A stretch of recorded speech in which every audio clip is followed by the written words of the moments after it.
हारिनि एसटि होननायनि सायाव माखासे खामानि मावगोननि थांखि लादों। दा बर' थुनलाइ आफाद जानानै बे जोंनि थाखानाय एसटिफोरनि खहा जायालासे माखासे दाबि दैखांनो थाखाय बर'नि आफादफ्रा दा थुनलाइ आफाद हिसाबै माबायदि स्टेन्ड खालामो? गिबियावनो खुलुमबाय। दिनै जोङो नैबे चिरां जिल्ला दुलाराय बर' फरायसा आफादनि गाहाय मावख' काजलगावआव जोङो बे न'ब्लाङाव ज' जादों आरो बेवहाय गासै मोन 14 बर'नि जेनाखि माहारियारि आफादफोर बेवहाय जोङो ज' जानानै सावरायदों। जे आथिखालाव आसामाव मोनद' जेनाखि हारिफोर बिसोरो गावसोरखौ एसटि खालामनांगौ होननानै जि दाबि खालामबाय थादों, बिथांमोनाल' दाबि खालामाखै। दिनैनि दिनाव आसाम सरकाराबो थोंजोङै बिथांमोनखौ मदद खालामदों। आसामाव थानाय गोबां जेनाखि राजखान्थि हान्जा फ्राय गासैबो मदद खालामदों, बेखौ जों दिनै नुनो मोनदों।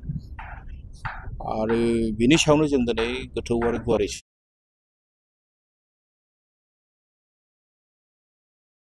मा खहा जागोन आरो बेजों जुदि जायोब्ला जोंनि आथिखालाव एसटिफ्रा जोंहा बेसेबां इयुनाव खहा जानो हागौ, बेनि सायाव जों सावरायदों। दा जोङो स्पष्ट मोनसे खोथाखौ बुंबाय जे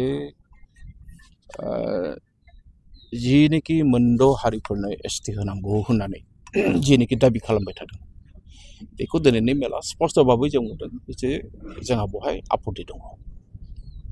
आरो आपत्तिया मा बिथिङाव दङ बेनि सायावबो जों दिनै एनालाइसिस खालामदों। जोङो मोनसे खोथाखौ स्पष्ट बुंबावगोन, जुदि जोंहा जेनेखि थाखानाय एसटिफ्रा बे एसटिफ्रा जुदि जेबो खहा जायाबा इयुनाव बिथांमोननि जेनेखि साखरि बाखरि एडमिसन, बिथांमोननि जेनेखि राङारि मुलाम्फा, बेफोर जुदि जेबो गरसेबो जुदि खहा जायाबा बिथांमोना बेखौ आवगायनो हागोन। नाथाय जोंनि थाखानाय जेनेखि जों मोनबाय थानाय, जोंनि फरायसाफ्रा मोननाय, जोंनि बायदिसिना बिथिङाव जों मोनबोबाय थानाय जेनेखि साख्रि बाख्रिनि सुबिदा, बाव जुदि खहा जायोबा बे बिथिङाव जों खिन्थु सरकारनि फारसे जोंनि जेनेखि खुद्रिनाय बेखौ जों गोख्रोङै दिन्थिगोन।